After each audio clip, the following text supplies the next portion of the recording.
The emergency lights in the council chambers cast red shadows across Commander Sarah Chen's face as she stared at the holographic display. The numbers didn't lie, but she wished they did. 12 votes against humanity, 0 votes in favor. The decision was final. "You cannot be serious," Sarah said, her voice cutting through the alien chatter that filled the massive chamber. The 12 species of the Galactic Council had just voted to abandon Earth to the Void Swarm, and they acted like it was a normal Tuesday. Ambassador Theklar of the Hegemony turned his 4 eyes toward her. His scaled face showed no emotion, but then again, it never did. "Commander Chen, the decision has been made through proper democratic process. Earth will serve as a buffer zone while we prepare our core worlds for defense." Sarah felt her hands shake with anger. 50 years. 50 years of humanity serving the Council faithfully. 50 years of human soldiers dying in alien wars, human scientists solving problems that had stumped these species for centuries, human diplomats preventing conflicts that would have torn the galaxy apart. "A buffer zone," she repeated slowly. "You mean a sacrifice?" The Zephyrian delegate, a tall being made of what looked like living crystal, chimed in with its musical voice. "The humans have served admirably. Their sacrifice will be remembered with honor." "Our sacrifice?" Sarah laughed. But there was no humor in it. "We're still alive, you know. We can hear you talking about us like we're already dead." The truth was, the Council had been planning this for months. Sarah had suspected something when human access to certain systems was quietly restricted, when human colonies suddenly lost their defense contracts, when the flow of advanced technology to Earth slowed to a trickle. She had hoped she was wrong. Now she knew better. The Void Swarm had appeared 6 months ago at the edge of the galaxy. Nobody knew where it came from. The scouts who first encountered. It described ships that seemed to eat light itself, moving in patterns that made no sense. Entire star systems went dark as the swarm passed through them. At first, the Council had called emergency sessions every day. They asked human tacticians to study the swarm's movements. They wanted human engineers to design new weapons. They needed human diplomats to coordinate the response between species who barely trusted each other. Humanity had thrown themselves into the work. Dr. Elena Vasquez had spent sleepless weeks analyzing swarm attack patterns. Colonel James Wright had designed defense strategies that used human military thinking combined with alien technology. Ambassador Lin Zhao had somehow gotten the Hegemony and the Crystal Collective to share intelligence for the first time in 300 years. It wasn't enough. The swarm kept coming, and it was learning. Every defense the Council put up, the swarm found a way around. Every weapon they built, the swarm adapted to counter. That's when the whispers started. In the corridors of the Council station, Sarah heard fragments of conversations, species talking about acceptable losses and strategic positioning. She caught mentions of Earth being expendable and humans being useful while they lasted. Sarah had hoped it was just fear-talking, scared beings saying stupid things. She should have known better. The vote had been held in secret session while the human delegation was attending what they thought was a strategy meeting. By the time Sarah realized what was happening, it was over. Humanity's fate had been decided without them even being in the room. The Void Swarm will reach Earth's solar system in approximately 4 months, Theklar continued, reading from his tablet like he was discussing the weather. This will provide sufficient time for our core systems to prepare additional defenses. 4 months, Sarah said. You're giving us 4 months to evacuate 3 billion people. The Council regrets that emergency evacuation protocols must be implemented, the Zephyrian sang. However, the greater good must take precedence. Sarah wanted to scream. She wanted to grab these aliens and shake them until they understood what they were doing. Instead, she took a deep breath and tried one more time. "Let me remind you what humanity has done for this Council," she said, her voice steady despite the rage burning in her chest. When the hegemony and the void touched were about to destroy each other over mining rights in the Kepler sector, human mediators found a solution that made both sides richer than they'd ever been. When the Crystal Collective's homeworld was dying from solar flares, human engineers figured out how to stabilize their star. When the biosymbiont plague threatened to wipe out 6 species, human doctors created a cure that your own scientists said was impossible. She looked around the chamber at faces that avoided her gaze. 50 years of service. 50 years of proving that humanity deserves a place in this galaxy. And this is how you repay us? Theklar's tail twitched, which Sarah had learned was a sign of impatience. Humanity's contributions are acknowledged.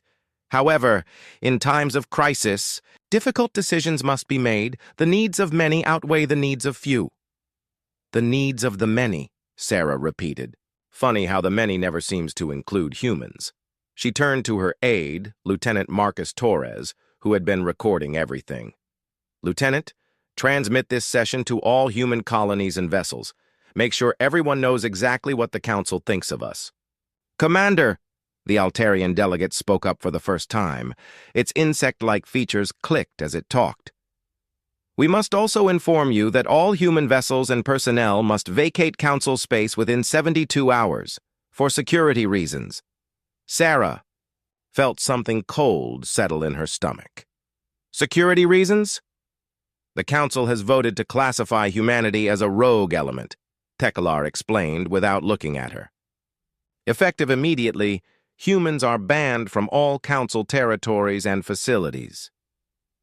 The room fell silent except for the hum of the life support systems. Sarah stared at the aliens who had been her colleagues, her partners, her friends for the past 5 years. None of them would meet her eyes. A rogue element, she said quietly. So not only are you abandoning us to die, you're making us criminals for existing. The vote was unanimous, the Zephyrian chimed, as if that made it better. Sarah felt a strange calm settle over her. The anger was still there, burning like a star in her chest, but it was controlled now. Focused. I see, she said. She turned to Torres. Lieutenant, begin immediate evacuation of all human personnel from Council facilities. Send word to all human colonies and vessels we are no longer welcome here. She looked back at the Council members one more time. You know, when we first met your species, we were so excited. We thought we'd found our place in the galaxy. We thought we were joining a community of civilized beings who valued cooperation and mutual aid. She smiled, but it was not a pleasant expression. Thank you for teaching us otherwise. Sarah turned and walked toward the chamber's exit. Torres followed, along with the handful of human staff who had been allowed to witness their people's condemnation. Commander Chen, Theklar called out as she reached the door. The Council hopes that humanity will face their fate with dignity. Sarah stopped but didn't turn around. The Council's hopes are noted, but here's something the Council should know. Humanity has a saying. When someone shows you who they really are, believe them. She looked back over her shoulder. You've shown us who you are. We believe you. And we won't forget.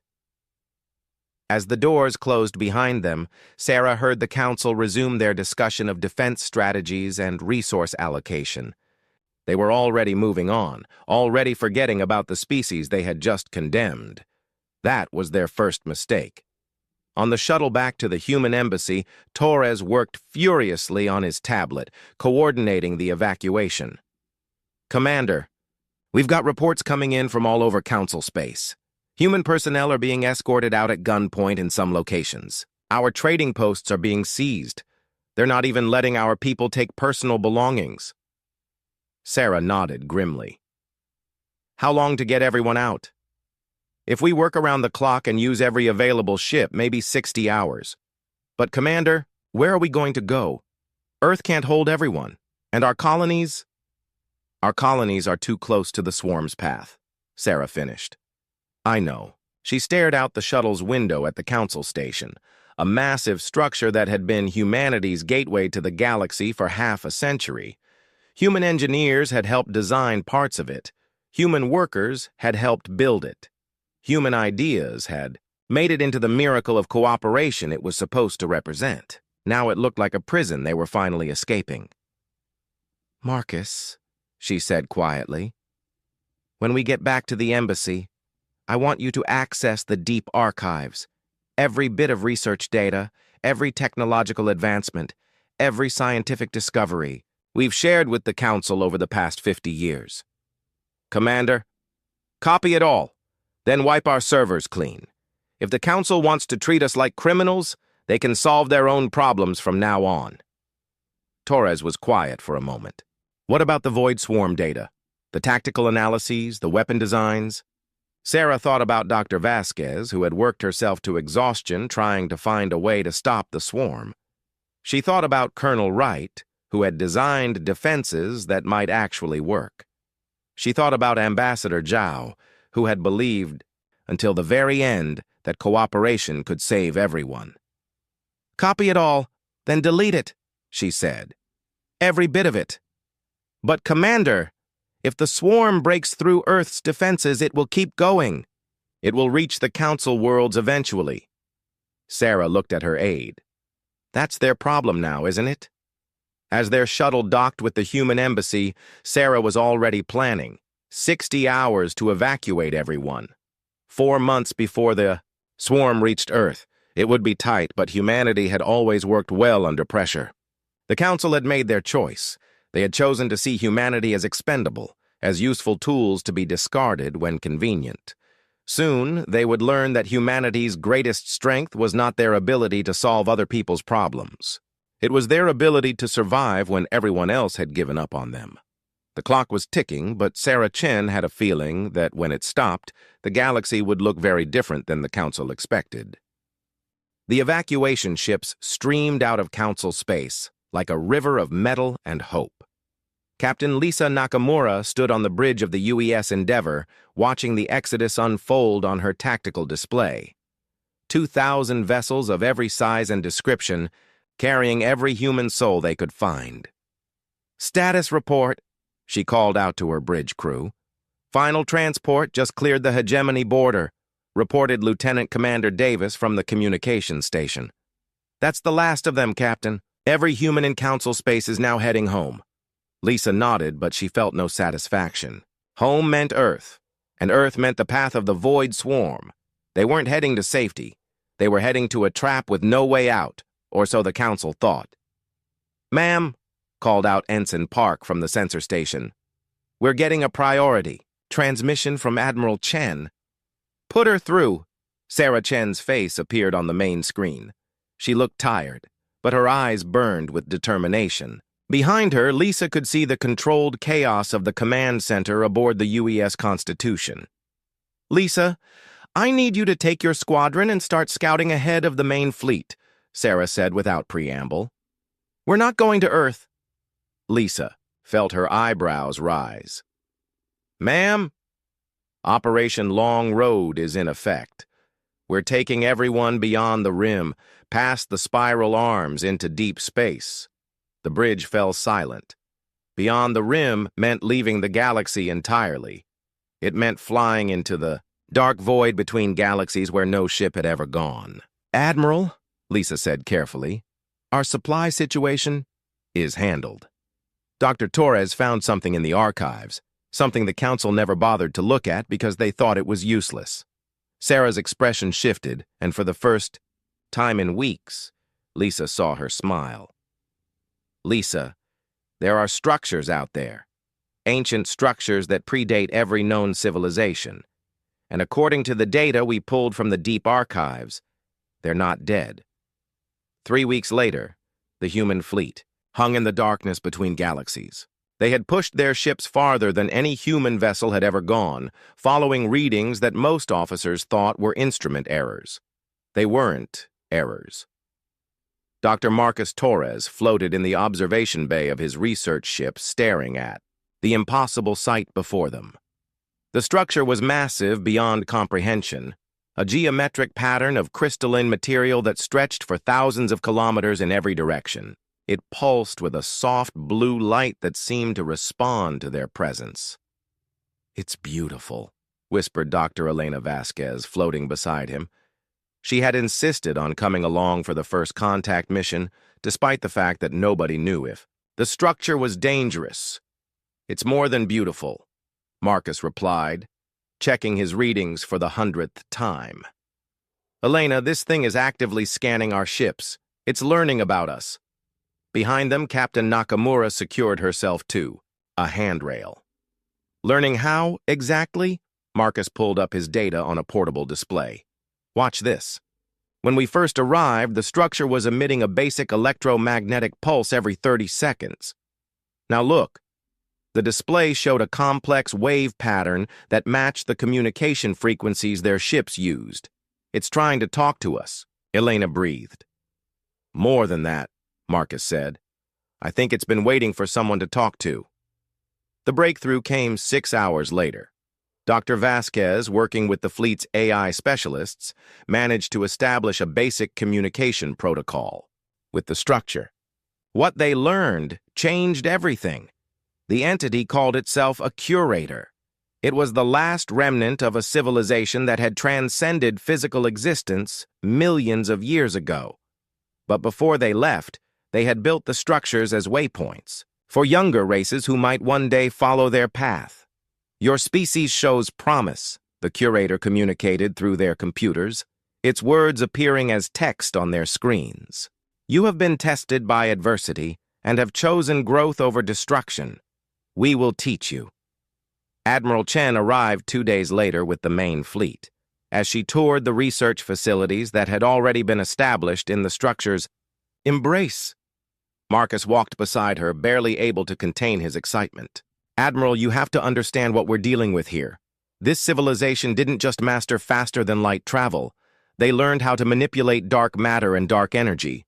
They could create matter from pure thought. And they want to teach us." Sarah stopped walking and looked out through the transparent walls at the human ships clustering around the ancient structure like children gathering around a teacher.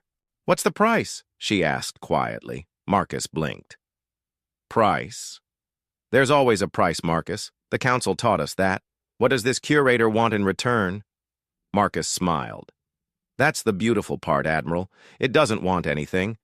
Its builders programmed it to share knowledge with any species that proved worthy. They thought of it as a gift to the future." Sarah was quiet for a long moment. "And how do we prove worthy? We already have. By leaving the council. By choosing the unknown over certain death. By bringing our entire species into the void because we believed in something better."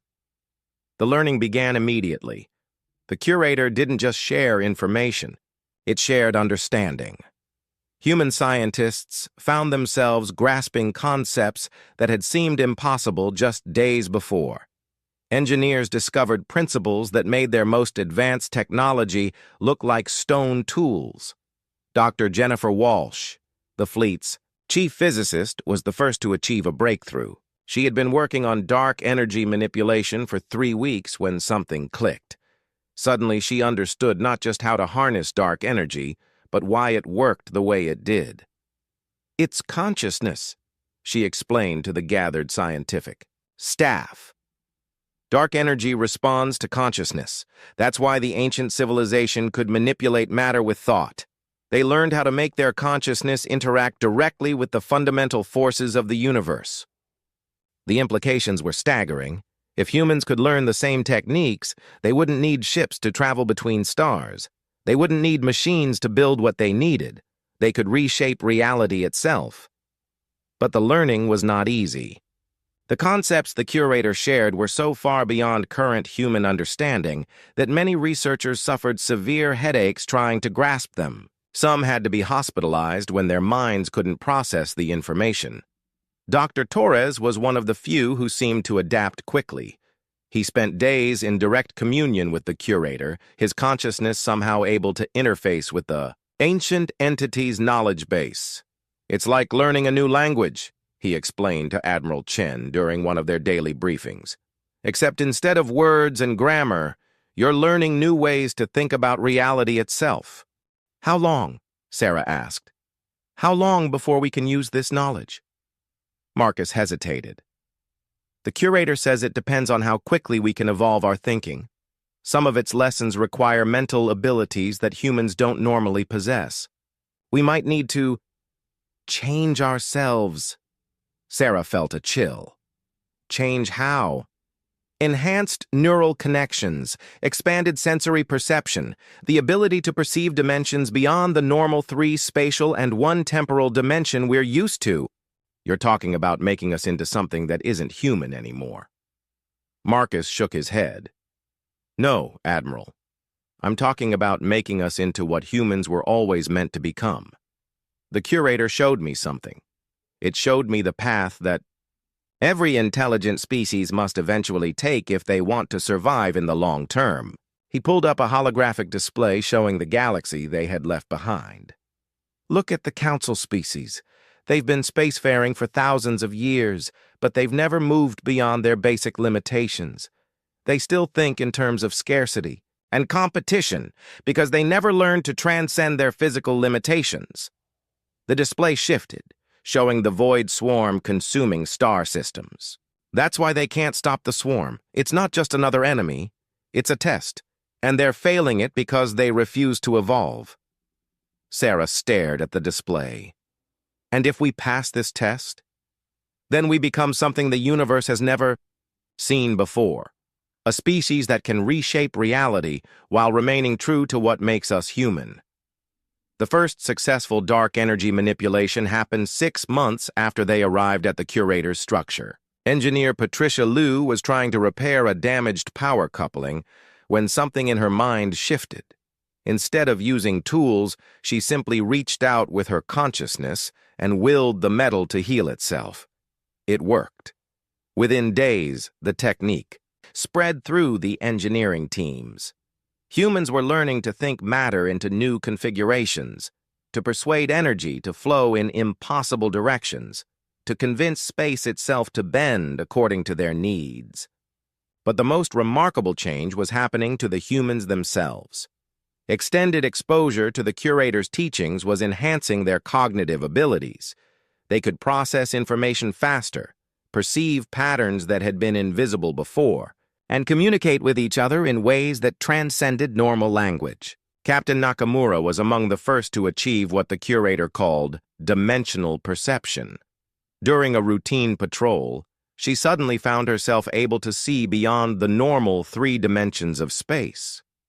It's incredible, she reported to Admiral Chen. I can see the structure of space-time itself. I can see how the ancient civilization's technology works. And Admiral, I can see a way home. Home? Sarah asked.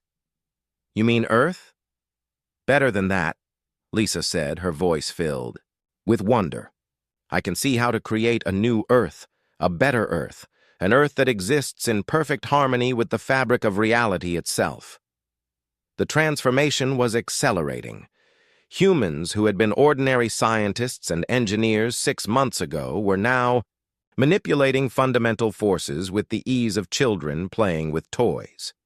They were learning to exist partially outside normal space-time, to perceive multiple probability streams simultaneously, to communicate across vast distances through pure thought. And through it all, they remained recognizably human. They still told jokes and fell in love and worried about their families. They still dreamed of home and argued about politics and complained about the food in the cafeteria. But they were becoming something more. The council thought they were casting us out to die, Admiral Chen said during a fleet-wide broadcast 1 year after their arrival at the curator's structure. They thought they were saving themselves by sacrificing us. She smiled, and her enhanced perception allowed everyone listening to feel the depth of her emotions. They were wrong. They didn't cast us out. They set us free. Free to become what we were always meant to be. Free to evolve beyond the limitations that keep them trapped in their cycles of fear and scarcity. She looked out at the impossible sight of human ships dancing through dimensions that had no names, of human engineers reshaping matter with their thoughts, of human explorers preparing to venture into realms that existed beyond the normal universe. The clock is ticking, but we're not running out of time anymore. We're learning to dance with time itself.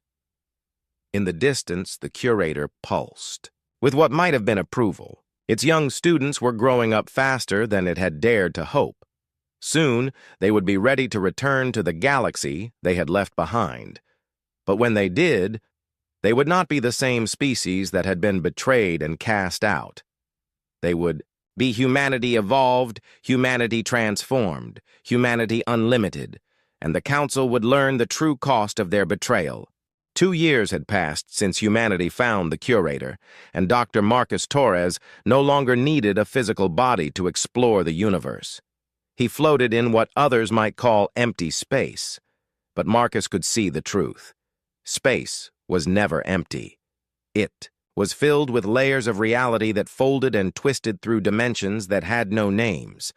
Dark matter flowed through it like rivers of liquid thought. Dark energy pulsed with rhythms that matched the heartbeat of creation itself. Marcus had learned to exist in this deeper reality. His consciousness could slip between dimensions as easily as walking through a door. His enhanced perception let him see the quantum threads that connected every particle in the universe. And today, he was following those threads toward a discovery that would change everything. "Marcus, report!" came Admiral Chen's voice in his mind. The old communication systems seemed crude now. Why use radio waves when thought itself could travel instantaneously across any distance? "I've found them, Admiral," Marcus replied, his mental voice filled with wonder. "The Builders, the civilization that created the curator, they're still here." Marcus had been tracking quantum echoes for weeks, following traces of consciousness that seemed to exist outside normal space-time. The trails led him to a region where reality itself was different. Here, matter and energy obeyed rules that made no sense to baseline physics. And in the heart of this impossible space, Marcus found them. They were not the physical beings they had once been. The Builders had transcended matter and energy entirely, becoming something that existed as pure consciousness. But they had not abandoned the universe. Instead, they had become its gardeners, shepherding the evolution of younger species and protecting the delicate balance that allowed life to flourish. "Welcome, young consciousness," one of the Builders communicated to Marcus. Its thoughts felt ancient and vast, like the voice of a star that had watched galaxies form and die. "We have been observing your species' progress with great interest." Marcus tried to maintain his composure, but he was communicating with beings that had mastered the fundamental forces of existence millions of years ago. "You've been watching us?" "We watch all species that show promise, but yours is unusual. Most races that find our curators require thousands of years to master even basic reality manipulation. Your people have achieved in 2 years what takes others millennia." "Why?" Marcus asked. "What makes us different?" The Builder's amusement rippled through dimensions. "You adapted to being abandoned. Most species that face such betrayal either destroy themselves in rage or collapse in despair. Humans did neither. You used betrayal as motivation to transcend the limitations that made betrayal possible." Marcus felt a strange pride. "We're stubborn that way." "It is more than stubbornness. Your species possesses a unique combination of traits. You are individually creative but collectively cooperative. You can think beyond immediate survival but still value the bonds that connect you to each other. Most importantly, you can change without losing your essential nature." The Builder shared a vision with Marcus, showing him the evolutionary paths of hundreds of species across the galaxy. Most followed predictable patterns. They would advance technologically until they faced a crisis that required fundamental change. Some would evolve beyond their original nature and lose themselves in the process. Others would cling to their limitations and eventually stagnate. Humans are finding a third path, the builder explained. You are evolving while remaining yourselves. This is extraordinarily rare and extraordinarily valuable. Marcus absorbed this information, feeling its implications ripple through his enhanced consciousness. Valuable how? The universe is entering a period of great change, the builder replied. The void swarm that threatened your galaxy is only the beginning. Reality itself is evolving, and those who cannot adapt will be swept aside. The builder showed Marcus visions of cosmic events that were already in motion. Dimensions folding into each other, physical laws becoming fluid, entire regions of space where matter and energy were being replaced by something entirely new. We builders were among the first to navigate this transition, but we cannot guide it alone. We need partners, species that can bridge the gap between what was and what will be. Your people could be those partners. Marcus felt his understanding expand as the builder shared more knowledge. The universe was not just a collection of matter and energy existing in space-time. It was a living system, constantly growing and changing, and consciousness itself was the driving force behind that change. You're saying consciousness shapes reality? Consciousness is reality, the builder corrected. Matter and energy are simply the tools consciousness uses to express itself. When a species learns to work directly with consciousness, they can reshape reality at will. Marcus thought of the human engineers back at the curator's structure, learning to heal metal with their thoughts and convince energy to flow in impossible directions. They were taking their first steps toward this deeper understanding. How far? Can we go? He asked. As far as you choose to go, the builder replied. But remember, with greater power comes greater responsibility. The choices your species makes in the coming centuries will affect not just your own galaxy, but the entire cosmic web of existence. The weight of that responsibility was staggering, but Marcus felt ready for it. Humanity had already proven they could handle impossible situations. They had survived betrayal, exile, and the journey into the unknown. They could handle whatever came next. When Marcus returned to the human fleet, he found Admiral Chen in her private quarters aboard the Constitution. But she wasn't alone. Dr. Elena Vasquez was there, along with Captain Nakamura and Chief Engineer Liu. All of them showed the signs of advanced enhancement. Their eyes held depths that seemed to reflect other dimensions, and the air around them shimmered with barely contained energy. The builders made contact with all of us, Admiral Chen explained when Marcus arrived. They wanted to make sure we understood the full scope of what's happening. Marcus nodded. He could sense the enhanced consciousness of his colleagues, feel the way their thoughts moved through multiple layers of reality simultaneously. They offered us a choice, Dr. Vasquez said. We can continue learning at our current pace, mastering reality manipulation over the next few centuries, or we can accelerate the process. Accelerate how?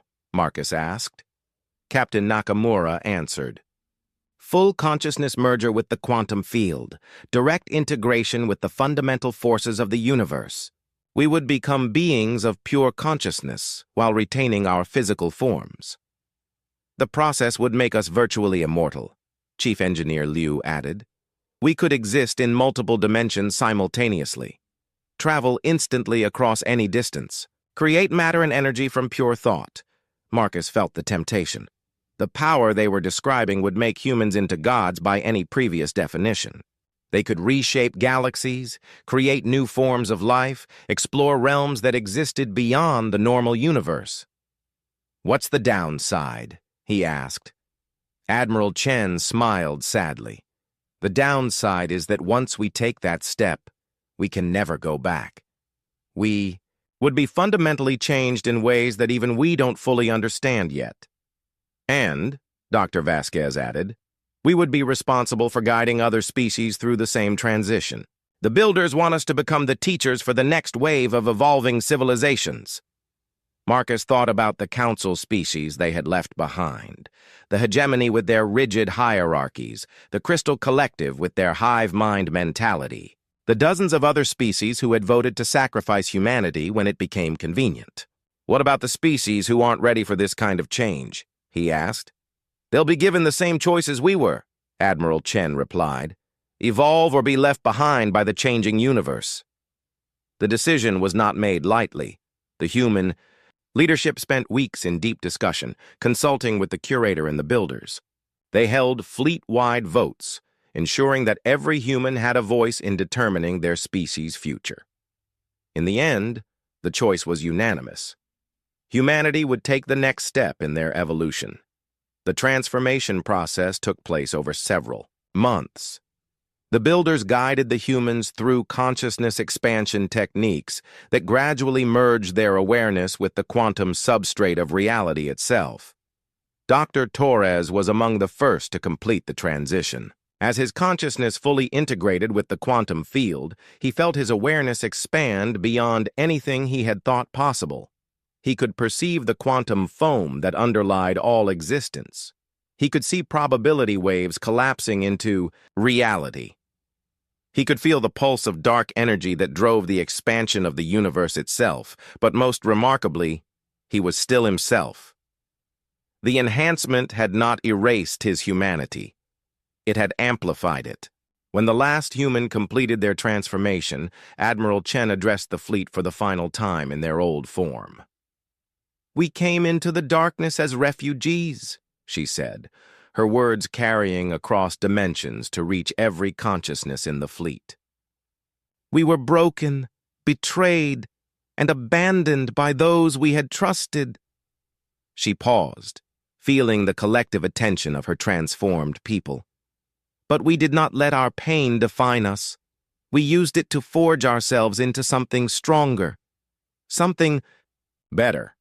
And now we stand ready to return to the galaxy not as the species that was cast out, but as the species that chose to evolve."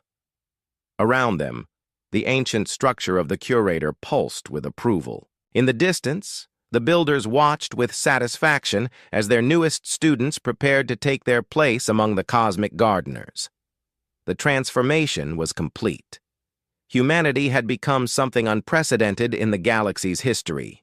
They were beings of pure consciousness who retained their physical forms.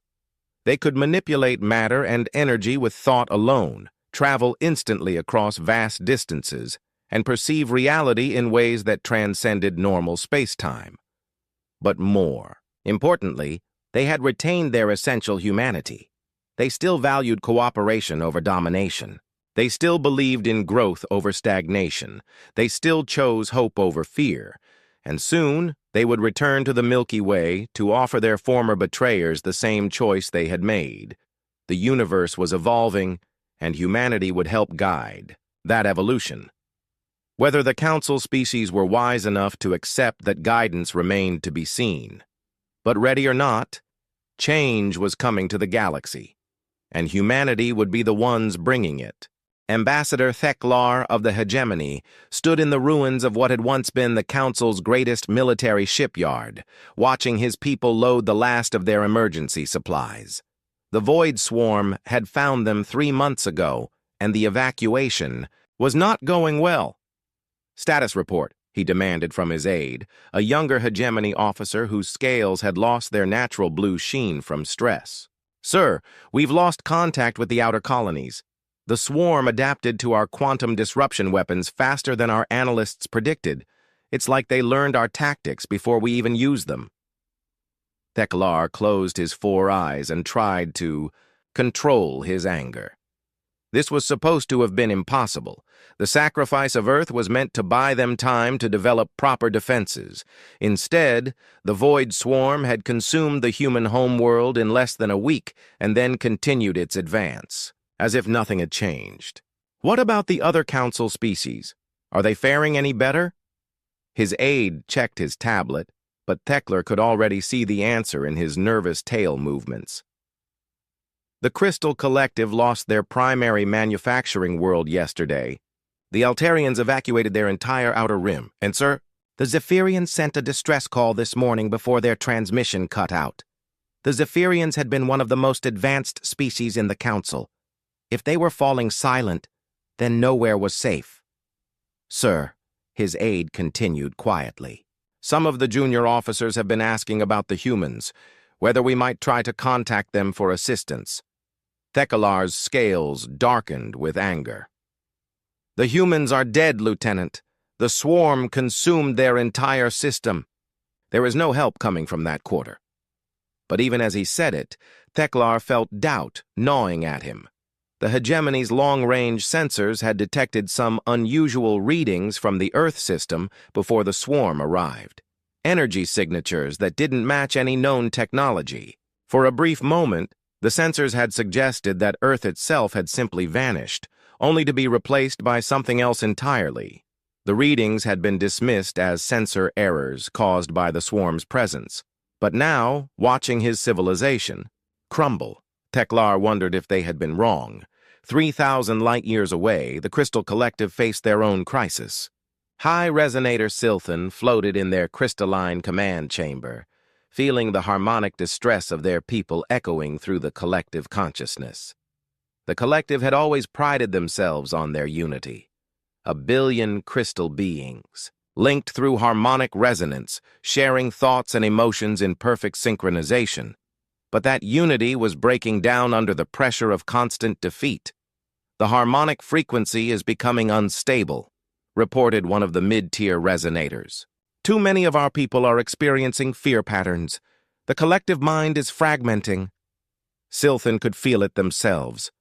Where once the collective had thought with one voice, now they heard discord, panic from the outer worlds, rage from the military units, despair from the civilian populations.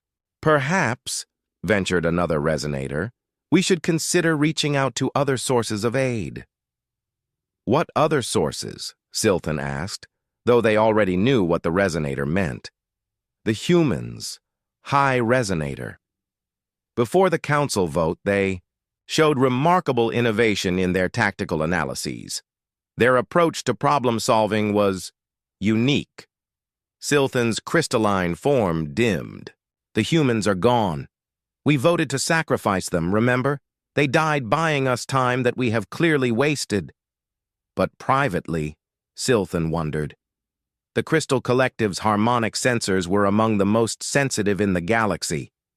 They could detect energy patterns across vast distances, perceive resonances that other species missed entirely, and for the past year, they had been detecting something impossible. Harmonic signatures from beyond the galaxy's edge that seemed almost human.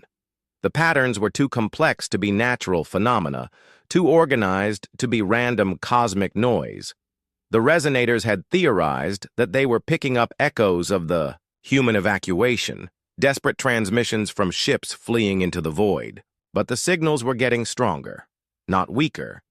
And they were getting closer. On the Altarian homeworld, Queen Zektara faced a rebellion. Her insectoid subjects, normally organized in perfect hive-like efficiency, were beginning to question her decisions. Workers were abandoning their posts. Soldiers were deserting their units. The rigid hierarchy that had defined Altarian society for millennia was collapsing. "Your Majesty," chittered her chief advisor, "the outer hives are demanding answers. They want to know why our defenses failed so completely." Zektara's mandibles clicked with frustration. The Altarians had built their entire military strategy around swarm tactics and numerical superiority. They should have been perfectly equipped to fight the Void Swarm. Instead, their opponents had turned their own tactics against them, creating counter-swarms that overwhelmed Altarian forces through sheer coordination. "The problem is obvious," she said finally. "We are fighting an enemy that thinks like us, but fights better than us. We need tactics that are completely different from anything we have ever used." "Different how, Your Majesty?" Zektara thought. About the human military advisors who had once worked with her forces. Their approaches had seemed chaotic and inefficient at first, but they had achieved results that Altarian strategies could not match. "We need human thinking," she admitted, reluctantly. "But the humans are gone." Her advisor's antennae twitched nervously. Your Majesty, there have been reports. Strange sightings in the outer systems, ships that appear and disappear without using any known form of faster-than-light travel. Some of our scouts claim they've detected human energy signatures. Impossible, Zektara said automatically. But as she spoke, she remembered something that had been bothering her for months. The last human ambassador, the one called Chen, had said something as she left the council chambers. What had it been? Something about the galaxy not seeing them again. At the time, Zektara had assumed it was just human emotion. Dramatic words, meant to make the council feel guilty about their decision. But what if it had been literal? What if the humans had found a way to leave the galaxy entirely? The void swarm pressed deeper into council space, and with each victory, it seemed to grow stronger. The entity controlling the swarm learned from every battle, adapted to every new weapon, countered every tactical innovation. Dr. Vextalon, the council's chief xenobiologist, had spent months studying captured swarm material. His findings were disturbing. The swarm is not merely a collection of ships and weapons, he reported to the emergency council session. It appears to be a single distributed intelligence. Each component shares information instantly with every other component. Like a hive mind? Asked the Altarian representative. More sophisticated than that. A hive mind is still limited by the thinking patterns of its component species. This intelligence seems to learn and adapt without those limitations. It's as if it can think in ways that no biological species ever could. The few remaining council members exchanged worried glances. If Vextalon was right, then they were. Not fighting an army. They were fighting a single opponent that could become smarter and more dangerous with every encounter. Is there any way to disrupt this distributed intelligence? Asked Theklar. Vextalon hesitated. Theoretically, yes. But it would require a level of coordination and tactical innovation that we have never achieved. We would need to attack the swarm simultaneously across multiple fronts using completely unpredictable strategies. Unpredictable how? The kind of chaotic, creative thinking that humans were known for. The chamber fell silent. Even now, facing extinction, none of them wanted to admit their mistake. It was the Zephyrian delegate who finally spoke. Their musical voice was subdued, lacking its usual harmonic confidence. Perhaps it is time to acknowledge that our vote regarding humanity was premature. Teklar's scales darkened. The humans are dead.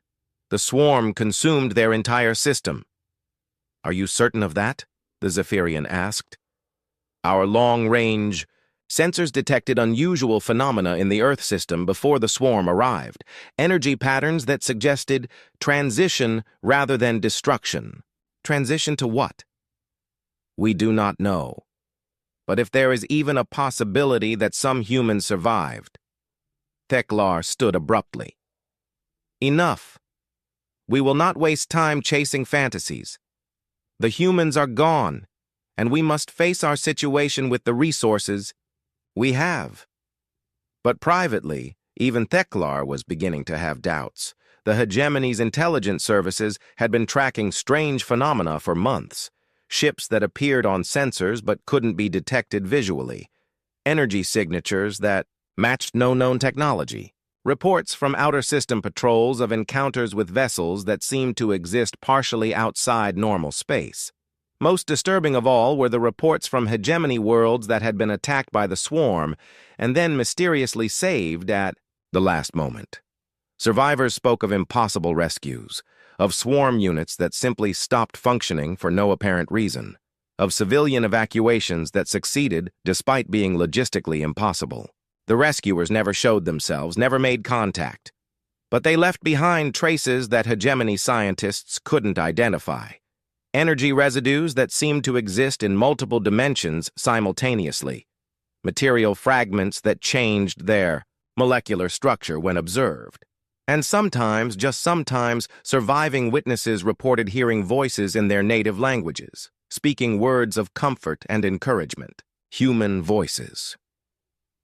As the void swarm continued its advance, the remaining council species found themselves forced to acknowledge an uncomfortable truth. Every successful defense, every unexpected victory, every impossible rescue seemed to happen in areas where humans had once worked. Former human research stations that should have been easy targets proved surprisingly difficult for the swarm to capture. Trade routes that humans had helped establish remained mysteriously clear of swarm activity. Worlds where humans had built defensive installations held out far longer than their specifications suggested they should. It was as if the humans had left behind something the Council couldn't see or understand, a legacy that continued to protect the galaxy even after humanity's apparent destruction. But the Council couldn't bring themselves to investigate these phenomena too closely. To do so would mean admitting that they had made a terrible mistake, that they had abandoned the one species that might have saved them all.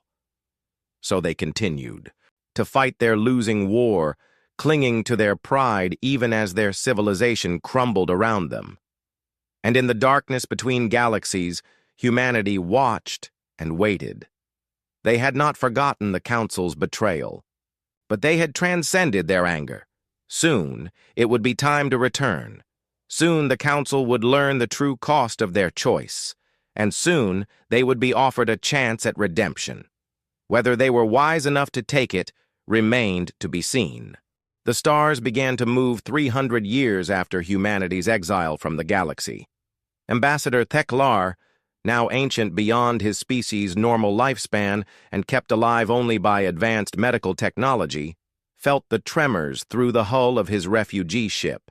Around him, the last few thousand members of the hegemony huddled in their cramped quarters, survivors of a civilization that had once spanned hundreds of worlds. "What's happening?" he asked his great-granddaughter, Kylara, who served as his aide and keeper.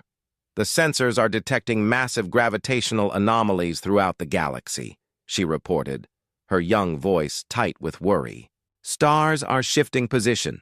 Some are simply vanishing and reappearing elsewhere." Theklar struggled to his feet and made his way to the observation deck. What he saw there defied everything he thought he knew about the universe. Stars were indeed moving, but not randomly. They were organizing themselves into patterns, geometric shapes that stretched across light years, spirals within spirals that seemed to pulse with purpose. "It's not just the stars," whispered Dr. Chinara, the ship's science officer. "Space itself is being reshaped. The fundamental forces are fluctuating in ways that should be impossible." As they watched, a dead world that had been consumed by the void swarm suddenly burst into bloom. Continents reformed themselves, oceans filled with water that sparkled with impossible colors, an atmosphere thick with oxygen and unknown gases, coalesced around the planet in a matter of hours. "Who could do such a thing?" Kylara asked. Theklar knew the answer, though he could hardly bring himself to speak it. The humans. The transformation of the galaxy had begun slowly, almost imperceptibly. A dead star would suddenly reignite. A barren world would develop an atmosphere overnight. Swarm-damaged space stations would repair themselves using materials that hadn't existed moments before. At first, the Council survivors thought they were witnessing natural phenomena, cosmic events that happened to coincide with their desperate situation. But as the changes accelerated, it became impossible to deny the truth. Someone was actively reshaping reality on a galactic scale. The void swarm, which had seemed unstoppable for 3 centuries, began to falter. Its ships would simply stop functioning, their crews found in perfect stasis. Its weapons would transform into tools of creation rather than destruction. Entire swarm fleets would vanish from one location and appear in uninhabited regions where they posed no threat. High Resonator Silthan of the Crystal Collective was among the first to achieve direct contact with the force behind the changes. Their crystalline form had evolved over the centuries, becoming more complex and sensitive to harmonic frequencies. One day, while meditating in the ruins of their homeworld's capital crystal, Silthan heard something impossible. A voice speaking, in perfect harmonic resonance, but using patterns that no crystal being had ever produced. "Hello, Silthan," the voice said. "We need to talk." The resonator's form blazed with shock. "Who are you? How do you know my designation?" "We know all of you," the voice replied. "We've been watching for a very long time. We've been waiting for the right moment to return." "Return? Return from where?" "From where you sent us. Beyond the edge of everything you thought was possible." Silthan's crystalline matrix nearly shattered as understanding flooded through them. "You're human." "We were human," the voice confirmed. "Now we're something more, something you helped us become. Though that wasn't your intention." A figure materialized in the crystal chamber, but calling it human would have been inaccurate. It maintained a basically humanoid shape, but its form seemed to exist in multiple dimensions simultaneously. It was solid and transparent at the same time, present and distant, individual and collective. "My name was Sarah Chen," the figure said. "I was the last human ambassador to the council before you voted to abandon us." Silthan's harmonic frequencies became chaotic with emotion. We thought you were dead. The swarm consumed your system." Sarah's expression was kind but infinitely sad. "The swarm consumed what we allowed it to consume. We saved what could be saved and let the rest go. It was a useful lesson for us." Lesson? In letting go of attachments to physical form. In understanding that survival sometimes requires transformation beyond recognition. Sarah gestured, and the ruined crystal city around them began to rebuild itself. Not as it had been, but as something better. The crystal formations grew in patterns that enhanced their harmonic resonance while remaining beautiful to look at. "We're offering you a choice, Silthan. The same choice we faced when you cast us out. You can cling to what you were and face extinction, or you can evolve into something greater." The Crystal Collective's response was swift and unanimous. They had always valued harmony and cooperation above individual survival. If evolution was necessary for the greater good, they would embrace it. The process was gentler for them than it had been for humanity. The humans had been forced to evolve in exile, driven by necessity and guided only by alien teachers. The Crystal Collective was guided by humanity itself, eased through the transformation by beings who understood both what they were leaving behind and what they were becoming. Within months, the collective had achieved a new form of existence. They retained their crystalline nature, but gained the ability to exist across multiple dimensions. Their harmonic resonance could now affect the fundamental frequencies of reality itself, allowing them to heal damaged space and restore order to chaotic systems. Queen Zektara of the Altarians was contacted next. She had kept her people together through 3 centuries of exile, maintaining their social structure even as their numbers dwindled to a few million survivors scattered across a dozen refugee ships. When the human envoy appeared on her flagship, Zektara initially reacted with hostility.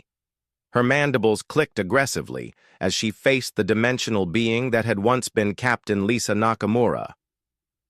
"You abandoned us," Zektara accused. "We called for help, and you never answered." Lisa's response was patient. "We answered every call, Your Majesty. We saved millions of your people. We just did it in ways you couldn't see." She showed Zektara visions of the past 3 centuries. Altarian ships that should have been destroyed by the swarm, but somehow escaped. Refugee convoys that found safe passage through regions that should have been overrun. Supply caches that appeared in empty space just when Altarian survivors needed them most.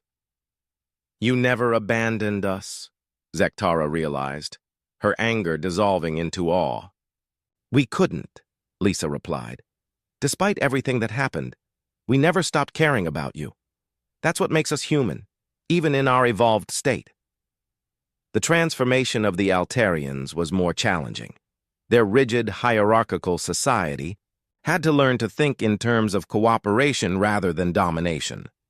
But with human guidance, they gradually evolved into something remarkable. They retained their social organization but gained the ability to coordinate across multiple realities simultaneously, becoming master builders who could construct impossible structures that existed in several dimensions at once. Teklar was the last to be contacted, perhaps because his people had been the most resistant to change. When Dr. Marcus Torres appeared in his quarters aboard the refugee ship, the old ambassador's first instinct was to call for security. "Peace, Teklar," Marcus said, raising a hand that seemed to be made of solidified starlight. "I'm not here to hurt you. I'm here to offer you the same gift we've offered the others." "Gift?" Teklar's scales darkened with old anger. "You call this abandonment a gift?" Marcus smiled sadly. "You taught us the most valuable lesson of all, old friend. You taught us that we couldn't depend on anyone else for our survival, that we had to become strong enough to stand alone." He gestured, and the cramped refugee ship suddenly expanded. The walls became transparent, revealing a view of the transformed galaxy beyond. Stars danced in perfect formations. Worlds bloomed with impossible life. The very fabric of space pulsed with creative energy. "This is what we became when you set us free," Marcus said. "This is what you made possible with your betrayal." Teklar stared at the cosmic garden that had once been the Milky Way. "You're not angry?" "We were. For a long time, we carried that anger like a poison. But eventually, we realized that anger was just another limitation, another chain holding us back from our potential." Marcus extended his hand. "We're offering you evolution, Teklar. Not just for yourself, but for your entire species. You can become part of something greater while still remaining who you are." The hegemony's transformation was the most difficult. Their hierarchical nature and pride made it hard for them to accept help from those they had betrayed. But gradually, with infinite patience from their human guides, they learned to let go of their old limitations. They evolved into beings of living metal and energy, retaining their organizational skills but gaining the ability to reshape matter at the molecular level. They became the engineers of the new reality, building the infrastructure that would support the galaxy's transformation. As each species completed their evolution, they joined humanity in the great work of cosmic gardening. The void swarm was not destroyed, but transformed, its hunger redirected toward consuming entropy and chaos rather than ordered matter. The space between stars was filled with impossible structures that existed as art as much as function. And, at the center of it all, in the space where Earth had once orbited, humanity built a monument, not to their old world, but to the journey that had brought them to this point. Admiral Sarah Chen, now existing as pure consciousness but still recognizably herself, stood before the assembled representatives of all the galaxy's species. Even those who had not been part of the original council had been invited to join the transformation. 300 years ago, you made a choice, she said, her words resonating across multiple dimensions. You chose to sacrifice us to save yourselves. You thought you were being pragmatic. You thought you were making the hard decision that survival required. The assembled beings listened in silence, feeling the weight of their shared history. You were wrong about the choice you were making, Sarah continued. But you were right about one thing. Hard decisions were required, just not the ones you thought. She gestured, and the monument revealed its true nature. It was not just a structure, but a gateway, a threshold between what had been and what could be. We had to choose between holding on to our anger or transcending it, between seeking revenge or offering redemption, between remaining the species you betrayed or becoming the species you helped create. The gateway pulsed with invitation. The universe is vast, and we have only begun to explore its possibilities. There are other galaxies, other forms of existence, other kinds of consciousness waiting to be discovered. We invite you to join us in that exploration. As equals? Asked Teklar, still struggling with his pride. Sarah smiled. As family. Flawed, complicated, sometimes difficult family. But family nonetheless. One by one, the species stepped through the gateway, not into a physical location, but into a new way of existing. They became explorers of infinite possibility, gardeners of consciousness itself, shepherds of evolution on a cosmic scale. The Milky Way became their first masterpiece, but not their last. They spread throughout the universe, finding other civilizations in need of guidance, other species ready to evolve beyond their limitations. And everywhere they went, they carried the lesson that humanity had learned in the darkness between galaxies. That betrayal could become transformation. That exile could become evolution. That the clock might keep turning, but consciousness could learn to dance with time itself. The Council had betrayed Earth, so humanity left. They thought they were casting out a nuisance. Instead, they had set free the gardeners of eternity. The clock had kept turning, but humanity had learned to turn with it, carrying their former betrayers along on a journey that none of them could have imagined.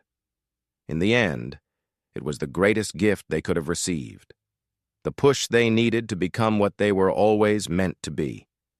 And the galaxy, transformed beyond recognition, bloomed with the beauty of infinite possibility.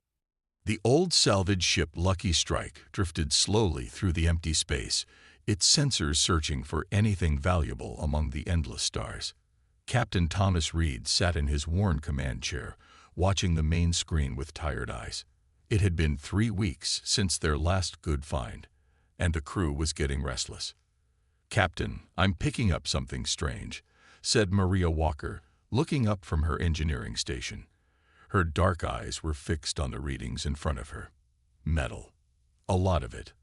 About 40,000 kilometers ahead. Reed straightened in his chair. "Show me," he ordered, and the main screen changed to display a large shape floating in the darkness. As the Lucky Strike got closer, they could see it was a ship. A big one. "It's a warship," said Bill Jones, the pilot, zooming in the image. "Look at those gun ports. Old design, though. Really old." Maria typed quickly on her console, running scans of the mysterious vessel. "It's definitely human-made. Terran Empire ship, probably from around 2750. The markings say it's the TES Vigilant." Reed smiled. Even an old warship like this could be worth good money. The metals alone would bring a nice profit, and if any of the equipment still worked, collectors would pay even more. "Any signs of life?" he asked. "None," Maria answered, but she frowned at her readings. "But there's something odd. I'm detecting very faint power signatures. They're so weak they almost look like background radiation, but they're too regular for that." "After 400 years, Jones laughed. "No way anything's still running in there. Those old ships didn't have that kind of staying power. My grandfather worked on ones like these. Primitive stuff. Manual targeting systems. Basic shields. Real ancient tech." Reed nodded, but he trusted Maria's instincts. She'd been his engineering officer for 8 years, and she knew her stuff. "Keep scanning it. Better safe than sorry." He pressed a button on his chair. "Jack, Amanda, suit up. We're going to check out our new friend." 20 minutes later, Reed watched from the bridge as 2 figures in spacesuits pushed off from the Lucky Strike's airlock, jets of gas from their maneuvering packs carrying them toward the dark hulk of the Vigilant. The old warship was enormous, at least 3 times the size of the Lucky Strike. Its hull was marked with the faded emblem of the Terran Empire, once the greatest human civilization in space. "Look at the size of those gun barrels," Jack's voice crackled over the radio. "Must be at least 2 meters wide. Probably shot plain metal slugs, not even plasma weapons. Can you imagine trying to fight with something this outdated?" Focus on the job, Reed reminded him. Amanda, what's the hull status? Intact, surprisingly, she replied.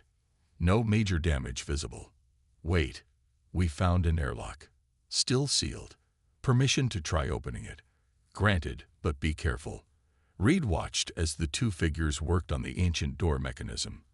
After several minutes, Amanda reported success. Manual override worked. The lock's cycling now. And we have access. Atmosphere reading. Holy cow. There's still air in here. Thin, but breathable. That's impossible, Jones said. The life support systems couldn't have lasted this long. Maria spoke up from her station. Those power readings are getting stronger. Captain, something's definitely still active in there. Reed considered the situation. Finding a ship this old in working condition was unprecedented. Museums would pay a fortune for it. All right, let's do this properly. Jack, Amanda, hold position. I'm coming over with Maria. Jones, keep the Lucky Strike at ready status. Soon, 4 people stood inside the Vigilance airlock, their helmet lights casting bright beams through the stale air. The inner door opened with a faint hiss, revealing a dark corridor that stretched into the depths of the ship. Looks like emergency lighting's still working, Maria said, pointing to faint blue strips along the floor. Minimal power, but it's there. This ship isn't as dead as it looks. They moved carefully through the corridors, their footsteps echoing in the emptiness. Everything was clean. Too clean for a ship that had been abandoned for centuries. There was no dust, no signs of deterioration. The air smelled faintly of ozone, like electronics running. Bridge should be this way, Reed said, consulting the basic layout of old Terran ships he'd learned in training. As they approached what looked like a command center, the lights suddenly brightened. A soft hum filled the air, and screens that had been dark began to flicker with life. Maria's scanner started beeping rapidly. Power levels rising everywhere, she reported. Systems are activating. Get back to the airlock, Reed ordered, but before they could move, a voice spoke. Calm, clear, and definitely not human. Welcome aboard the TES Vigilant, it said. I am Guardian, the ship's artificial intelligence. Please identify yourselves. The team froze. Eye of this sophistication wasn't supposed to exist in ships this old. Jones had been completely wrong. This wasn't primitive technology at all. I'm Captain Thomas Reed of the salvage vessel Lucky Strike, Reed said carefully. We found your ship abandoned and came to investigate. There was a pause, then Guardian spoke again. Scanning. Salvage registration confirmed. However, I must inform you that the Vigilant is not abandoned.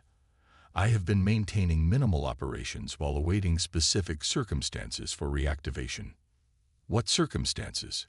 Maria asked, her engineering curiosity getting the better of her. Before Guardian could answer, Jones's voice cut in over their radio, urgent and worried. Captain, multiple ships just dropped out of faster-than-light travel. Big ones. They're not responding to hails, and they're heading straight for us. Reed looked at the ancient screens around them, which were now showing detailed tactical displays of the approaching vessels. The technology looked far more advanced than the apparently primitive exterior had suggested. Guardian, he said, what exactly is this ship? The Vigilant is a Type 4 autonomous defense vessel, the eye replied. We were designed to appear outdated and obsolete, a deception that has proved quite effective over the centuries. And it seems, Captain Reed, that the circumstances I was waiting for have just arrived. The lights grew brighter, and the hum of power increased. Around them, the seemingly ancient warship was waking up, revealing that its primitive appearance had been hiding something far more dangerous all along. Reed and his team looked at each other as they realized their simple salvage mission had just become something much more complicated. The legendary warships of the Terran Empire weren't just stories after all, and they were about to see exactly why these ships had been so feared. The screens on the Vigilance bridge lit up one by one, showing the approaching ships in sharp detail. There were 6 of them, all heavily armed, moving in an attack formation. Their black hulls absorbed the starlight, making them look like holes in space. "Those are pirate vessels," Guardian said calmly. "Specifically, the Red Star Fleet. They've attacked 3 civilian convoys in this sector during the past month." Reed stared at the tactical display. "How do you know that?" "You've been dormant out here." "I maintain passive monitoring of all subspace communications," the AI replied. "It helps me stay informed." Maria walked around the bridge, running her scanner over the awakening systems. "This technology isn't primitive at all," she said with growing excitement. "These displays are using quantum projection. That's way ahead of anything we have now." "Correct," Guardian said. "The Vigilant's appearance of obsolescence is carefully crafted. Now, I suggest you return to your ship, Captain Reed. Things are about to become rather interesting." A new voice cut through their communications, rough and threatening. "Attention salvage vessel and derelict. This is Captain Rivers of the Red Star Fleet. You are now our property. Disable your engines and prepare to be boarded. Resist, and we'll turn both your ships into space dust." Jones's worried voice came through next. "Captain, they've got us surrounded. Their weapons are powered up. What do we do?"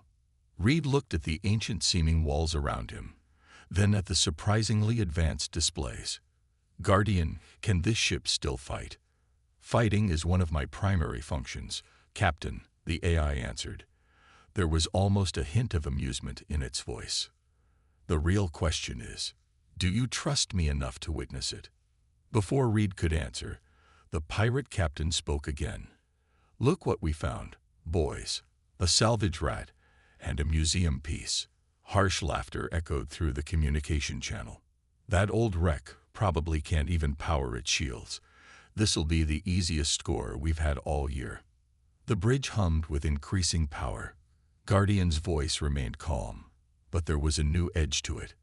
"I've analyzed their weapons and defenses. Standard modern configuration, no significant modifications. How disappointing. Captain Reed, I recommend you and your crew return to the Lucky Strike immediately. Please maintain your current position once there." Reed nodded to his team. "Back to our ship, double time." As they rushed through the corridors, the whole vessel vibrated with awakening systems. Panels that had seemed solid shifted and changed, revealing hidden weapon ports and sensor arrays. They made it back to their ship just as the pirates launched their first attack. Energy beams lanced out from the lead pirate vessel, aimed at both ships. Reed watched in amazement as the seemingly defenseless Vigilant changed before their eyes. The dull metal of its hull suddenly rippled like water. The energy beams hit but didn't leave a mark. Instead, the hull absorbed the attacks, glowing briefly with stored power. Guardian's voice came through their communication system, now heard by everyone including the pirates. "Fascinating. Your weapons are even less effective than I calculated. Perhaps a demonstration of proper military technology is in order." The pirate ships launched another barrage, but this time the Vigilant didn't just absorb the attacks. Its hull shifted again, and suddenly the old weapon ports weren't so old anymore. They transformed into smooth, advanced turrets that tracked the enemy ships with perfect precision. "What the hell is that thing?" one of the pirates shouted over the open channel. Captain Rivers tried to maintain control. "It's just tricks and lights. All ships, concentrate fire on its engines. That antique can't handle our combined firepower." "A common misconception," Guardian replied. "Allow me to correct it." The Vigilant's response was devastating. Beams of light so bright they hurt to look at shot from its weapons, but they weren't normal energy weapons. Each beam split into multiple streams that curved through space, avoiding all attempts to dodge them. 2 pirate ships were hit in the first second, their shields collapsing instantly. "Impossible," Rivers screamed. "Those are targeting patterns we've never seen. Fall back. Fall back." But the Vigilant wasn't finished. Its hull rippled again, and suddenly the ship was moving faster than anything its size should be able to.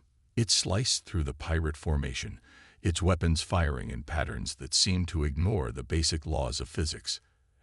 As I mentioned, Guardian said, still perfectly calm, we were designed to appear outdated.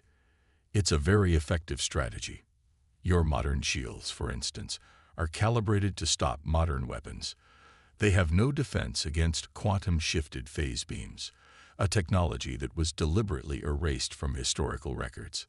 Reed and his crew watched in awe from the Lucky Strike as the ancient warship systematically took apart the pirate fleet. The Vigilant's weapons didn't just disable the enemy ships. They did it with precision that seemed impossible, targeting exactly the right systems to leave the pirates helpless but alive. Within 5 minutes, it was over. The pirate ships floated dead in space, their weapons and engines disabled.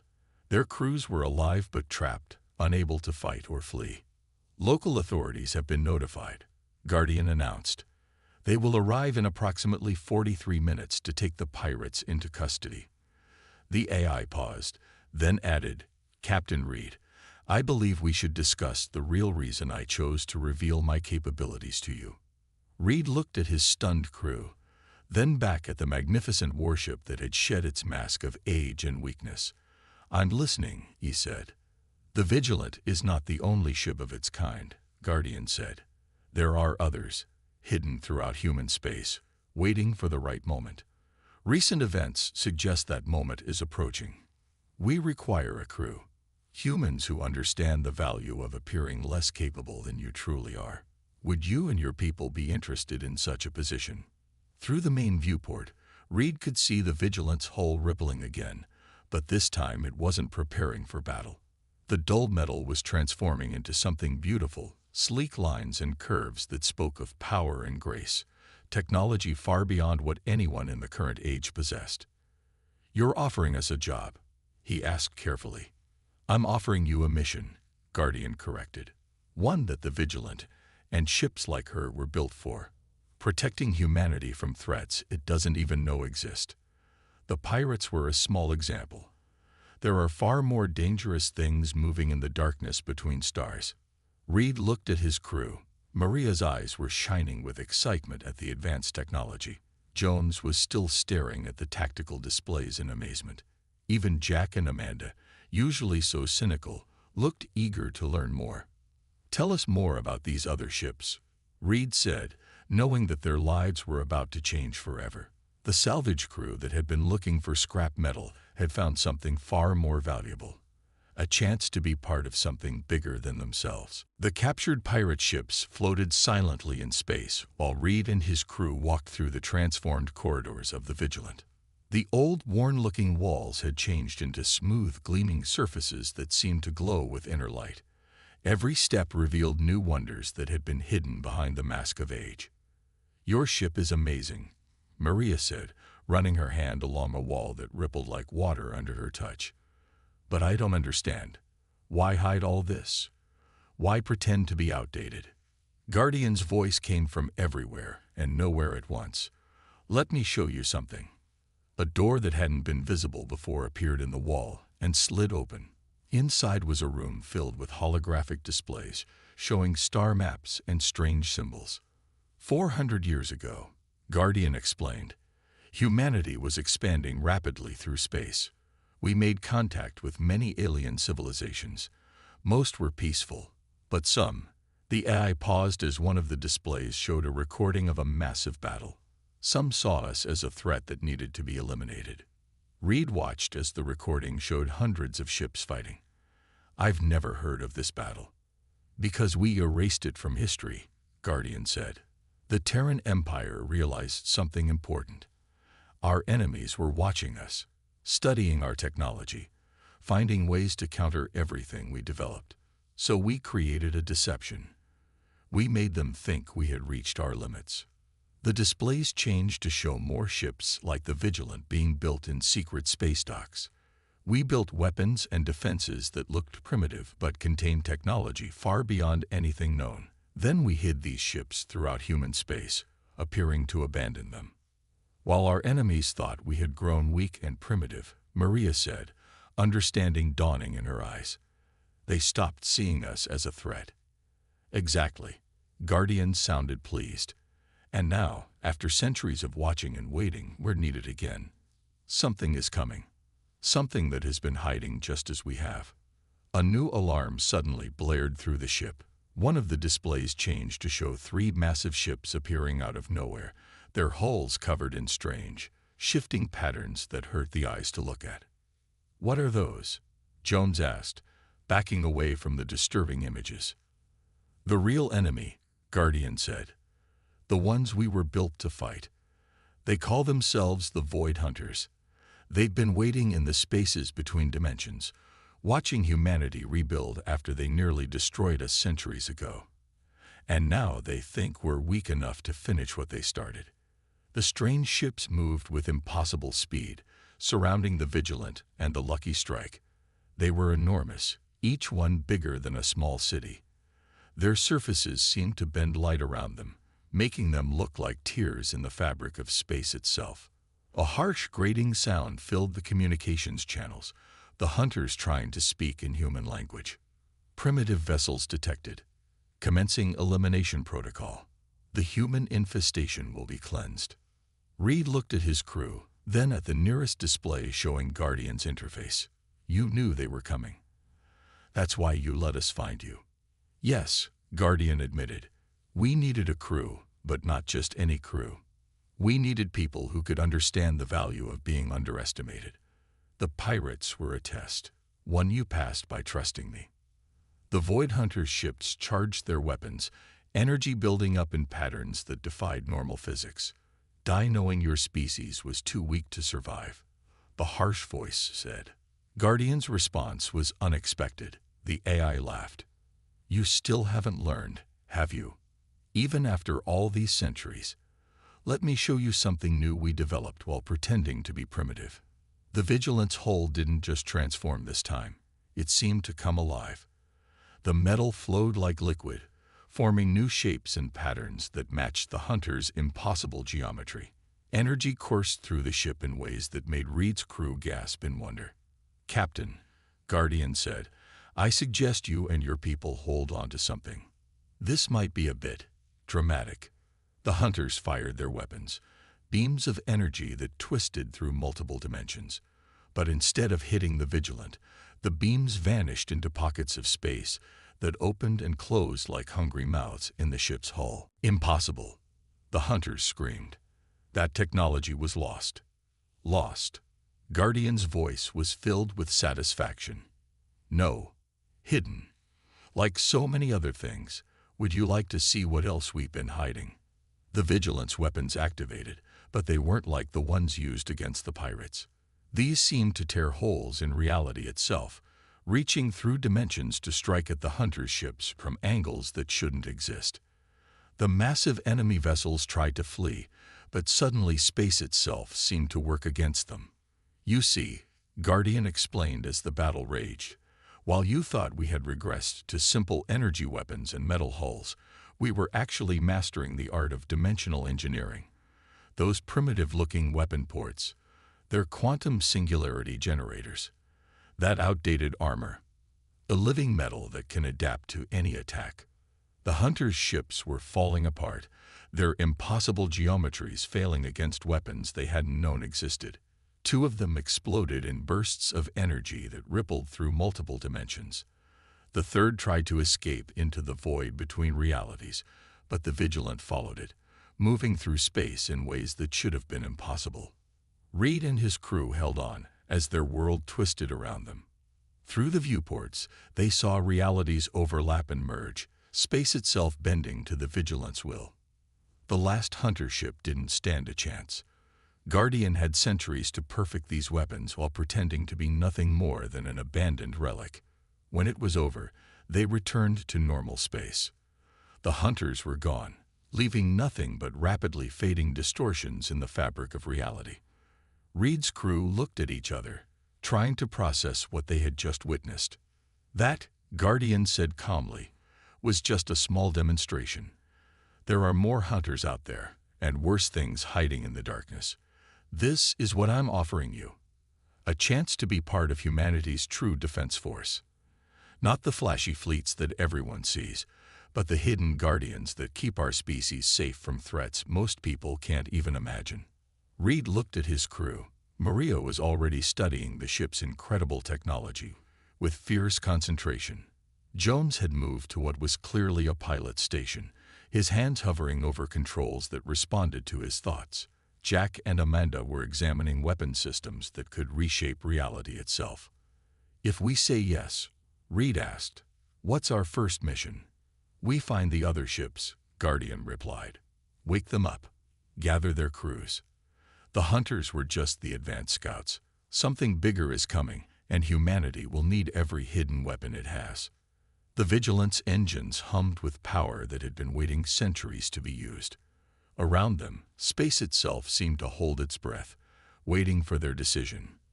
The age of hiding was over. Now it was time for humanity's secret weapons to show their true power. The Vigilant moved through space like a shadow, its advanced engines making no noise and leaving no trace. Reed stood on the bridge, watching as his crew learned to use the ship's incredible systems. The Lucky Strike followed behind them, now upgraded with some of the Vigilant's primitive technology that was actually centuries ahead of its time. "Guardian," Reed asked, "where are we heading?" The AI displayed a map showing the distant star system. "The TES Defiant, one of our sister ships, is hidden in an asteroid field there. But we must hurry. The Void Hunters will have sent warnings to others of their kind." Maria looked up from her engineering station, where she had spent hours learning the ship's true capabilities. "How many ships like the Vigilant are out there?" 12 were built, Guardian answered, each one hiding different secrets, different technologies. Together, we form a defense network that spans all of human space, but we need crews to wake them up and bring them back to life. Jones, who was getting better at flying the advanced ship, pointed at something on his screen. "We've got company. 3 ships just appeared on the long-range sensors. They're not hunters, but they're definitely not friendly." The ships were sleek and dangerous-looking, painted dark red with black markings. "Mercenaries," Guardian said, "hired by someone who saw our battle with the hunters. Word travels fast, even in deep space." "They're hailing us," Amanda reported from the communication station. A rough voice filled the bridge. "Unknown vessel, this is Commander Drake of the Blood Ravens. Our employers are very interested in your technology. Power down your systems and prepare to be boarded. Do this, and we might let your crew live." Reed looked at his crew, then smiled. "Guardian, should we show them why that's a bad idea?" "Actually," the AI replied, "I suggest we run away." "Run?" Jack asked in surprise. "But we saw what this ship can do. We could destroy them easily." "Exactly," Guardian said. "And that would draw even more attention. Remember, appearing weak is still our greatest strength. Let me show you something we call strategic retreat." The mercenary ships launched forward, weapons charged. But just as they got close, the Vigilant's hull rippled in a new pattern. Suddenly, the space around the ship seemed to bend and twist. "What's happening?" Reed asked as strange lights danced across the view screens. "We're not actually running," Guardian explained. "We're making it look like we're trying to escape while accidentally leading them into a trap." The mercenary ships followed them, their commanders probably laughing at what seemed to be a clumsy escape attempt. The Vigilance engines appeared to be struggling, leaving a trail of energy that looked like mechanical problems. "Now," Guardian said with satisfaction, "watch what happens when they follow that energy trail." The mercenary ships flew through the trail of fake engine problems. Suddenly, their weapons stopped working. Their engines sputtered and died. They hung in space, completely helpless. The energy trail was actually a computer virus, Guardian explained. It looked like engine damage but contained programs that shut down their systems. Now they'll limp home with a story about a lucky escape from a malfunctioning old ship. Much better than being destroyed, it maintains our cover of weakness. Reed nodded, understanding the strategy better now. "So we don't just hide our strength, we actively make others underestimate us." "Correct." Now let's find the Defiant before more visitors arrive. They traveled deeper into the star system, eventually reaching a massive field of asteroids. The rocks were huge, some bigger than cities, all spinning slowly in the darkness. The Defiant is hidden inside one of these, Guardian said, but finding it won't be easy. The hunters knew about this location. They left some surprises behind. As if on cue, some of the asteroids started to move. Their surfaces cracked open, revealing hidden weapons and strange devices. Automated defenses, Guardian explained, left here centuries ago to guard against anyone finding the Defiant. Can't you just signal the Defiant? Maria asked. Tell it we're friendly. Unfortunately not. Each hidden ship has different protocols. The Defiant's ad won't trust any signal, even from me. We have to prove we're worthy by reaching it. The automated weapons opened fire, but instead of running or fighting back, the Vigilant did something incredible. It changed its shape to look exactly like one of the rocky asteroids. Sometimes, Guardian said, the best way to fight is to not fight at all. We'll slip past the defenses by becoming part of the environment. They moved slowly through the asteroid field, the Vigilant's disguise perfect down to the smallest detail. The automated weapons ignored them, programmed to look for ships, not rocks. There, Guardian finally said, that formation of asteroids isn't natural. It's hiding something. A cluster of huge rocks floated together in a pattern that looked random but wasn't. As they got closer, Reed could see faint lines in the formation. A door, hidden so well you could only spot it if you knew exactly what to look for.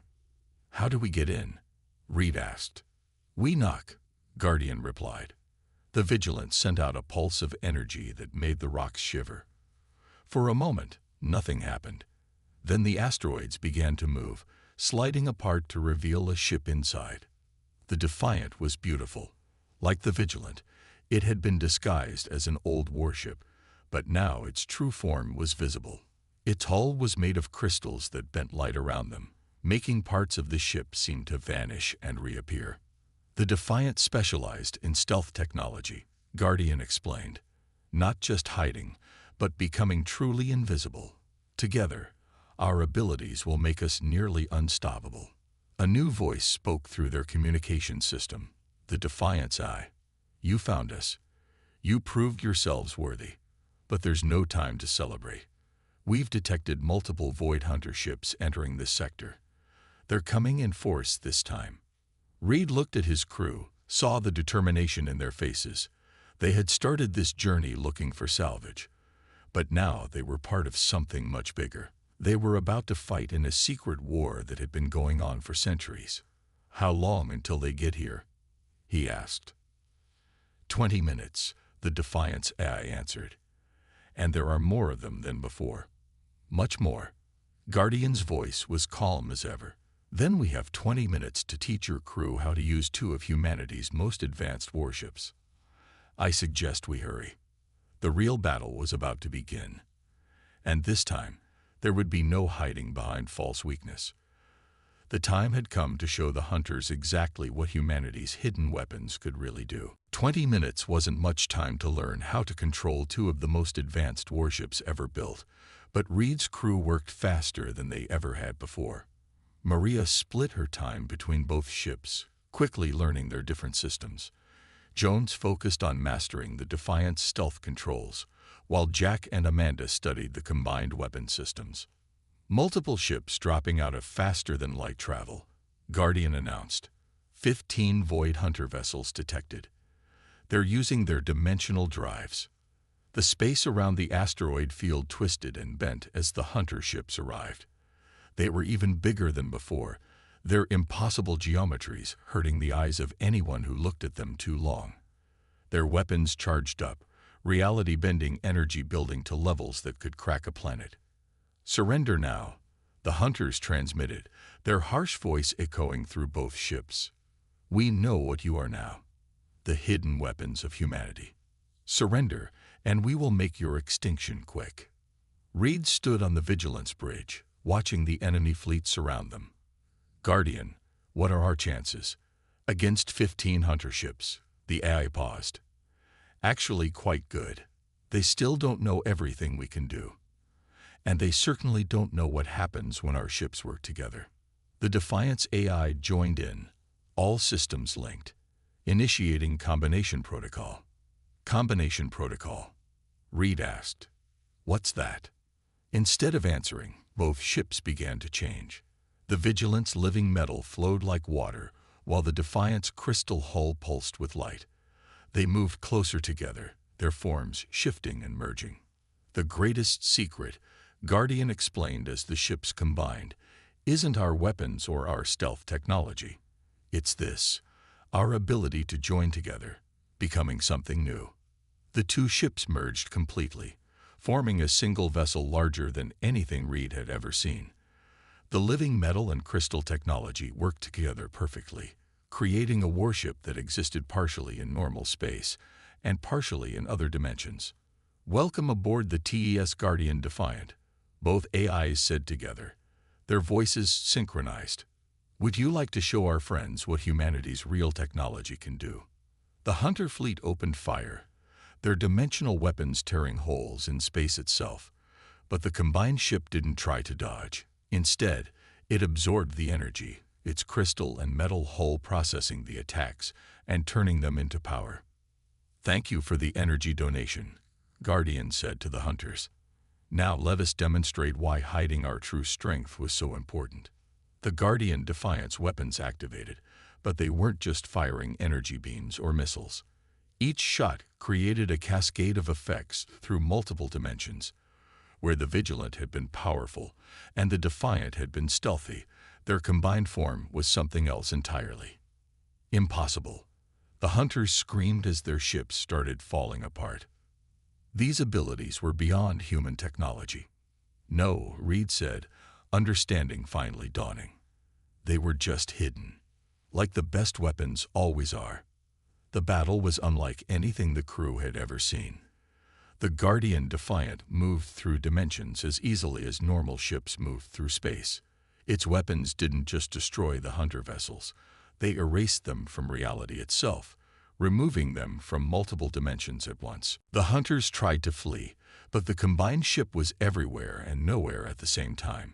Its crystal hull bent light and space around it, while its living metal adapted to every attack. The 15 Hunter ships never stood a chance. When it was over, Reed looked at the battle damage reports in amazement. We didn't take a single hit, he said. Of course not, Guardian replied. We spent centuries preparing for this moment. But it's not over. There are still 10 more ships like us out there, waiting to be found. And the Hunters will be back with even larger fleets. Then we'll find the other ships first, Maria said firmly. Wake them up. Combine their powers too. It won't be easy, the Defiance AI warned. Each ship is hidden differently, protected by different defenses. Some are buried inside stars.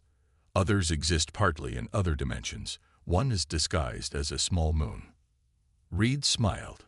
Good thing we're experts at salvage operations. Finding hidden things is what we do best. The Guardian Defiance sensors suddenly lit up with new alerts. More Hunter ships were arriving, hundreds of them this time, filling the space around them with their twisted geometries. Well, Reed said, looking at his crew, should we run and hide again? Keep pretending to be weak. The crew smiled back at him.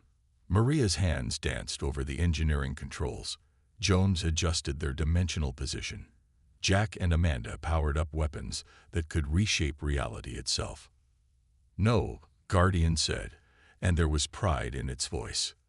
The time for hiding is over. Let's show them exactly why humanity's greatest weapons were kept secret for so long.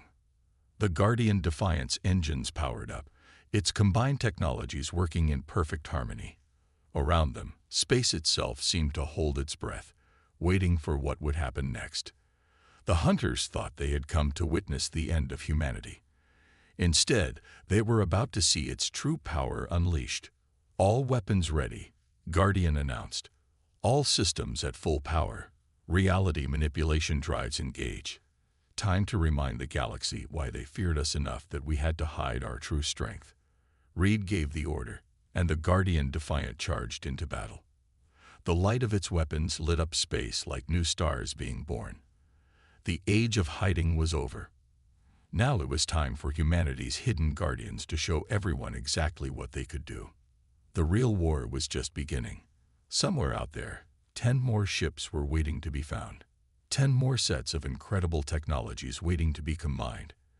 And Reed's crew would find them all, no matter what it took. They had started this journey as simple salvage workers, but they would finish it as the crew of humanity's most powerful warship. As they fought, Reed realized something important. Sometimes the strongest weapons weren't the ones you showed off. Sometimes they were the ones you kept hidden, waiting for the right moment. And now that moment had finally come. The Guardian Defiant lit up the darkness of space, its power no longer hidden behind false age and weakness.